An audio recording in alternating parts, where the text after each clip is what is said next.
Hello मेरे प्यारे बच्चों, कैसे हो आप लोग। तो बच्चों स्वागत है आप सभी का आपके अपने यूट्यूब चैनल वीएस इंस्पिरेशन में। बच्चों हम आज आपको आज की क्लास में क्लास 10th मैथ में बहुपद में पार्ट 3 आपको बताने वाले हैं। बच्चों ये इन क्वेश्चनों को भी आप अच्छे से समझ लीजिएगा, क्योंकि बच्चों ये भी एग्जाम में आपके आते ज़्यादा हैं। तो बच्चों देखो बच्चों वीडियो फिर। तो बच्चों स्टार्ट करते हैं वीडियो को। तो बच्चों यहाँ पर देखो बहुपद दिया गया है 2x² माइनस के 7x प्लस 3 के शून्यक p तथा q हूँ। बच्चों क्या हूँ? p तथा q हूँ। ये बच्चों इसके शून्यक दिए गए हों। तो बच्चों यहाँ पर कह रहा है p² प्लस q² का मान बताओ क्या होगा। तो बच्चों यहाँ पर देखो क्या करते हैं। तो बच्चों यहाँ लिखेंगे दिया गया बहुपद, दिया गया बहुपद। ऐसे करके बच्चों हम बहुपद लिख लेंगे। तो बच्चों बहुपद क्या दिया गया है? 2x² माइनस के 7x प्लस का 3। अब बच्चों यहाँ पर देखो क्या करते हैं, यहाँ पर बच्चों को शून्यक दिए गए हैं। तो बच्चों लिखेंगे दिए गए शून्यक। बच्चों क्या शून्यक दिए गए हैं? तो बच्चों यहाँ पे शून्यक जो दिए गए हैं p तथा q है। ऐसे करके बच्चों हम लिख लेंगे। उसके बच्चों यहाँ पर शून्यकों का योगफल निकालेंगे। तो बच्चों यहाँ लिखेंगे हम शून्यकों का योगफल। तो जो योगफल में क्या होता है, इन शून्यकों को हम जोड़ देंगे। तो p प्लस क्यू बराबर बच्चों हो जाएगा माइनस के b बाई ए, इसका फॉर्मूला होता है। b बच्चों यहाँ पर क्या है? x का गुणांक है। a बच्चों क्या होता है? x² का गुणांक होता है। तो बच्चों यहाँ से p प्लस क्यू हम नोट कर देंगे। बच्चों यहाँ पे b का मान क्या है? माइनस के 7 है। उसके बाद बच्चों यहाँ पर a का मान बच्चों क्या है? 2 है। तो बच्चों यहाँ पर हमको p प्लस क्यू का जो मान मिलेगा माइनस माइनस प्लस हो जाएगा, 7/2 हो जाएगा। उम्मीद करता हूँ बच्चों आप लोगों को यहाँ तक समझ में बहुत ही अच्छे से आया होगा। अब बच्चों यहाँ पर निकालेंगे हम गुणनफल। क्या बच्चों निकालेंगे हम? शून्यकों का गुणनफल। तो बच्चों गुणनफल में क्या होता है, इन्हीं शून्यकों को हम मल्टीप्लाई में लिखेंगे हम PQ।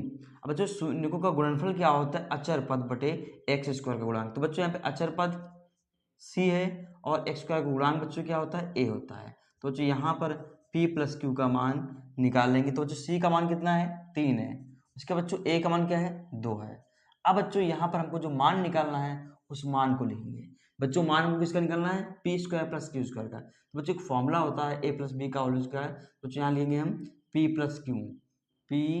प्लस क्यू का होल स्क्वायर। तो हो जाएगा बच्चों p² प्लस q² प्लस का 2pq। अब बच्चों इसमें मान हम पुट कर देंगे। तो बच्चों p प्लस क्यू लिखा है, तो बच्चों यहाँ पर p प्लस क्यू का मान क्या है? 7/2 है। यहाँ में से 7/2 लिख देंगे, ऐसे स्क्वायर कर देंगे। फिर बच्चों p² प्लस q² से लिख देंगे। फिर बच्चों 2 लिख देंगे। p q का मान बच्चों इसमें क्या है? 3/2 है। तो बच्चों यहाँ पर हम 3/2 से लिख देंगे। फिर बच्चों यहाँ पर 2 कट जाएगा। तो बच्चों 7 का वर्ग कितना होता है? 49 होता है। 2 का वर्ग बच्चों क्या होता है? 4 होता है। Plus p² plus q²। फिर बच्चों यहाँ पे 3 बचा हुआ, इस 3 को से लिख देंगे। बच्चों इस 3 को इधर पक्षांतर कर लेंगे। तो बच्चों यहाँ पर p² प्लस q² बराबर बच्चों हो जाएगा 49/4 माइनस के 3। उसके बच्चों p² प्लस q² बराबर बच्चों हो जाएगा 4 3 बच्चों कितना होता है? 12 होता है। तो बच्चों 49 में से 12 घटाएंगे तो बच्चों कितना हो जाएगा? 37 बचेगा। तो बच्चों इसका आंसर क्या हो जाएगा? 37/4। तो उम्मीद करता हूँ बच्चों आप लोगों को ये प्यारा सा क्वेश्चन समझ में बहुत अच्छे से आया होगा। लीजिए आप लोग उसका स्क्रीनशॉट। तो उम्मीद करता हूँ आप लोगों को क्वेश्चन नंबर फर्स्ट बहुत अच्छे से समझ में आ गया होगा। अब बच्चों अब मैं आपको क्वेश्चन नंबर 2 बताने वाला हूँ।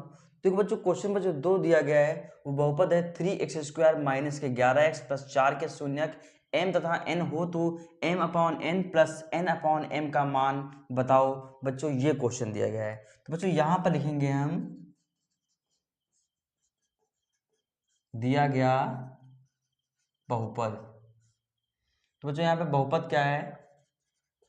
3x² माइनस के 11x प्लस के 4। ये बच्चों ऐसे बहुपद हम लिख लेंगे। फिर बच्चों लिखेंगे दिए गए शून्यक। क्या बच्चों यहाँ पे शून्यक दिए गए हैं? तो जो शून्यक हैं m और n, ऐसे करके बच्चों हम लिख लेंगे। उसके बाद बच्चों यहाँ पर शून्यकों का योगफल निकालेंगे हम, मतलब m प्लस एन का मान निकालेंगे। तो बच्चों यहाँ पर m प्लस एन का मान क्या होगा, माइनस बी बाई ए। इस सूत्र को हम अप्लाई कर देंगे तो बच्चों यहाँ पर b का मान बच्चों क्या है, माइनस का 11 है। उसके बच्चों यहाँ पर a का मान क्या है, 3 है। तो बच्चों यहाँ पर हमको m प्लस एन का मान क्या मिल जाएगा, माइनस क्या होता है बच्चों, प्लस होता है ना, तो 11/3 हो जाएगा। उसके बाद बच्चों हम इसमें गुणनफल निकालेंगे, मतलब m और n को मल्टीप्लाई में लिखेंगे। तो बच्चों इसका सूत्र होता है सी बाई ए होता है। तो बच्चों यहाँ पर एम एन नोट कर लेंगे। तो बच्चों यहाँ पर सी का मान कितना है, 4 है। उसके बच्चों इसमें ए का मान कितना है, 3 है। तो बच्चों एम एन का मान कितना हो जाएगा, 4/3। तो बच्चों उम्मीद करता हूँ आप लोगों को ये पॉइंट समझ में अच्छे से आ गए होंगे। अब बच्चों यहाँ पर देखो हमको निकालना इसमें क्या है, m upon n plus n upon m का मान। अब बच्चों यहाँ पर इसको इधर मल्टीप्लाई कर देंगे तो बच्चों हो जाएगा एम स्क्वायर, फिर n को n से कर देंगे n स्क्वायर हो जाएगा। उसके बच्चों n को m के मल्टीप्लाई में से हम लिख लेंगे। अब बच्चों आप लोगों ने एक सूत्र पढ़ा होगा, m प्लस एन का होल स्क्वायर।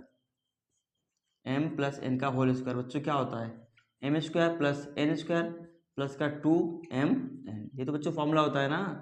अब बच्चों यहाँ पर देखो क्या करेंगे, हम इस 2mn को इधर पक्षांतर कर देंगे तो बच्चों यहाँ से हमको m square plus n square का मान मिल जाएगा। क्या बच्चों मान हो जाएगा, m प्लस एन का होल स्क्वायर माइनस का 2mn, ये तो बच्चों हो जाएगा ना। अब बच्चों यहाँ पर जो ये m square plus n square लिखा है, इसको हटा करके इसका मान लिख देंगे। तो बच्चों मान क्या है, m प्लस एन का होल स्क्वायर माइनस का 2mn। उसके बाद बच्चों ये अपॉन में mn ऐसे हम लिख लेंगे। उम्मीद करता हूँ बच्चों आप लोगों को यहाँ तक समय बहुत अच्छे से क्लियरिटी के साथ आ गया होगा। तो बच्चों यहाँ पर देखो m प्लस एन लिखा हुआ है, बच्चों इसका मान क्या है, 11/3 है। तो बच्चों यहाँ पर हम 11/3 ऐसे लिख देंगे। देखो बच्चों यहाँ पे स्क्वायर लगा, ऐसे स्क्वायर लगा देंगे, फिर 2 लिख देंगे। बच्चों एम एन का बच्चों मान क्या है, 4/3 है। तो बच्चों यहाँ पर हम एम एन का मान 4/3 ऐसे लिख देंगे। उसके बाद बच्चों फिर एम एन लिखा है, फिर बच्चों 4/3 लिख देंगे। उसके बच्चों देखो सॉल्व कैसे करते हैं। देखो बच्चों यहाँ पे 11 का वर्ग कितना होता है, 121 होता है ना। 3 का वर्ग बच्चों कितना होता है, 9 होता है। फिर बच्चों देखो 2 चौके कितना हो जाएगा, 8/3। उसके बाद बच्चों 4/3 फिर से नोट कर देंगे। बच्चों यहाँ पर 9 और 3 का लासा कितना हो जाएगा, 9 हो जाएगा ना। बच्चों यहाँ पर देखो 9 9 कट जाएगा तो यहाँ बच्चों कितना हो जाएगा, 121। फिर बच्चों यहाँ पर 9 को 3 से काटो तो 3 3 9 होता, 3 बार जाएगा, 3 8 कितना बच्चों हो जाएगा, 24। उसके बच्चों 4/3 यहाँ पर से नोट कर देंगे। अब बच्चों यहाँ पर 121 में से 24 जाएगा, बच्चों कितना बचेगा, 98 बचेगा ना। हासिल ले लो, यहाँ 11 11 में से 7 सॉरी 4 जाएगा, 7 97 बचेगा, माफ करिए बच्चों 97 बचेगा। तो बच्चों यहाँ पर 97 बटे कितना बचेगा, 9। फिर बच्चों कितना है, 4/3। बच्चों जब इस टाइप की कंडीशन होती है तो बच्चों क्या करते हैं, यहाँ पर जो 3 लिखा है इस 3 को 97 से गुणा कर देंगे, 97 गुणे 3। उसके बच्चों 4 की गुणा हम 9 से करेंगे, अंता अंता बाय बाय ऐसे बच्चों लिख देंगे। तो जो 3 3 3 3 9। तो बच्चों यहाँ पर 97 बटे क्या बच्चों आंसर आएगा, 4 3 कितना होता है, 12। ये बच्चों इसका आंसर हो जाएगा। थोड़ा बच्चों एक बार चेक करते आंसर ये आ रहा नहीं आ रहा है। तो आंसर आपका सही है। तो बच्चों आप लोग इस क्वेश्चन का स्क्रीनशॉट ले लो। उम्मीद करता हूं बच्चों आपको मेरे द्वारा बताया गया दोनों क्वेश्चन बहुत अच्छे समझ में आ गए होंगे। तो बच्चों आप लोग जो बच्चे मेरे चैनल को पहली बार देख रहे हैं वो बच्चे मेरे चैनल को सब्सक्राइब कर लें और मेरी वीडियो को लाइक करें, दोस्तों को शेयर करो और उनकी भी पढ़ाई बहुत अच्छे से चले। तो देखो बच्चों यहाँ पर क्वेश्चन नंबर 3 देखो बच्चों क्या है, बहुपद x स्क्वायर माइनस 3 के शून्य ज्ञात करो और शून्यकों तथा गुणांकों के बीच के संबंध की सत्यता की जांच करो। तो बच्चों हमने इस टाइप के क्वेश्चन आपको इससे पहले जो 2-3 जो वीडियो बनाई हुई है बहुपद की उसी बच्चों हमने डाले हुए हैं। तो बच्चों आप लोग जाकर के उनको देख लो, जिससे आपको ये क्वेश्चन भी बहुत अच्छे से तब समझ में आने लगेगा। तो देखो बच्चों यहाँ पे हम क्वेश्चन को सॉल्व करने वाले हैं। तो बच्चों यहाँ पर देखो बहुपद क्या दिया गया है, बच्चों जो बहुपद है वो हम नोट कर लेंगे। तो देखो बच्चों यहाँ पर इस x को ऐसे लिख देंगे। बच्चों 3 को क्या लिख सकते हैं हम, √3 का ऐसे स्क्वायर लिख सकते हैं ना। बच्चों आप लोगों ने अब एक फॉर्मूला पढ़ा होगा a² माइनस b²। बच्चों क्या होता है, a माइनस बी एक ब्रैकेट में और इनटू में क्या होता है, a प्लस बी होता है। तो बच्चों हम इसको कुछ ऐसे ही लिख देंगे x माइनस √3 और बच्चों फिर लिख देंगे हम x प्लस √3। अब बच्चों यहां पर लिखेंगे आगे हम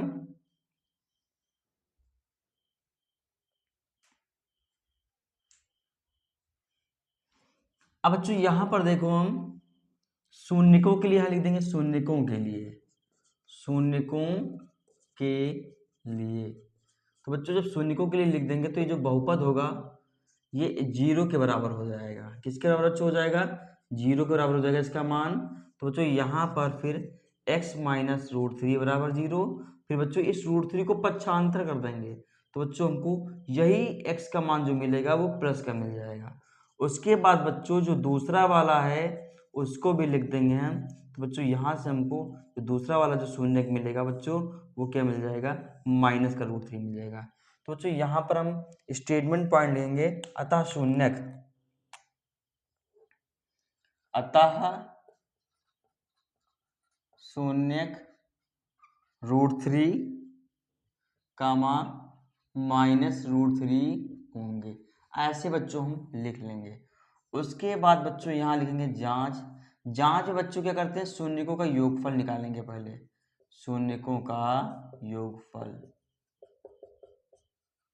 देखो बच्चों आप लोगों ने कितनी मेहनत कर रहे हैं, हम ना कर रहे हैं ना। तो बच्चों जो बच्चे मेरे चैनल को पहले बार विजिट कर रहे हैं और मेरी वीडियो को देख रहे हैं वो लाइक करें, कमेंट करें, शेयर करें। बच्चों वो बच्चे मेरे को सब्सक्राइब करना ना भूलें।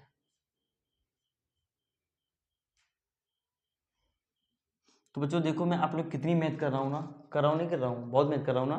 तो बच्चों जो बच्चे मेरी वीडियो को पहली बार देख रहे हैं वो बच्चे मेरे चैनल को सब्सक्राइब कर लें, मेरी वीडियो को लाइक करें और बिना स्किप किए हुए पूरी फुल वीडियो देखें और अपने दोस्तों को भी शेयर करें। तो देखो बच्चों यहाँ पर शून्यकों का योगफल क्या होगा?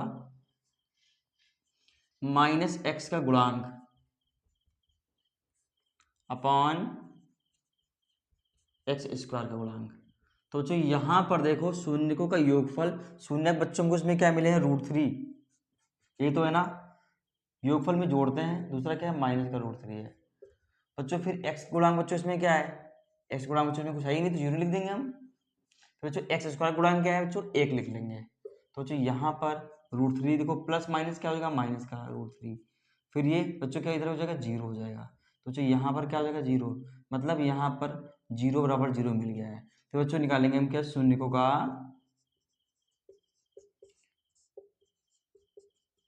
गुणनफल। क्या बच्चों निकालेंगे? शून्यकों का गुणनफल। तो बच्चों इसका सूत्र क्या होता है? अचर पद अपॉन एक्स स्क्वायर का गुणांक। तो बच्चों यहाँ पे शून्यक फिर से वही है रूट थ्री, दूसरा क्या है? माइनस का रूट थ्री है। अचर पद बच्चों इसमें क्या है? 3 है। उसके बच्चों यहाँ पर माफ करिएगा -3 है। तो बच्चों यहाँ पर एक्स स्क्वायर गुणांक क्या है? 1 है। तो बच्चों ये plus minus minus root three कितना हो जाएगा बच्चों? 3 हो जाएगा। तो बच्चों यहाँ पर भी शून्यक से हमें जो जांच हुई है वो बराबर मिली हुई है। तो बच्चों यहाँ पर भी देखो 0 0 आए हैं, यहाँ पर बच्चों -3 आए हुए हैं। तो बच्चों यहाँ पर लिखेंगे हम अतः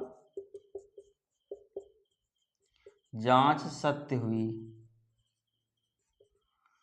तो लीजिए आप लोग बच्चों इस क्वेश्चन का स्क्रीनशॉट। तो बच्चों मिलते हैं नेक्स्ट वीडियो में। तब तक के लिए बच्चों आप लोग मेरी वीडियो को देखते रहो और अपने दोस्तों को भी शेयर करो ताकि वो भी अपने एग्जाम की तैयारी थोड़ा अच्छे से करें। तो मिलते हैं नेक्स्ट वीडियो में। Thank you.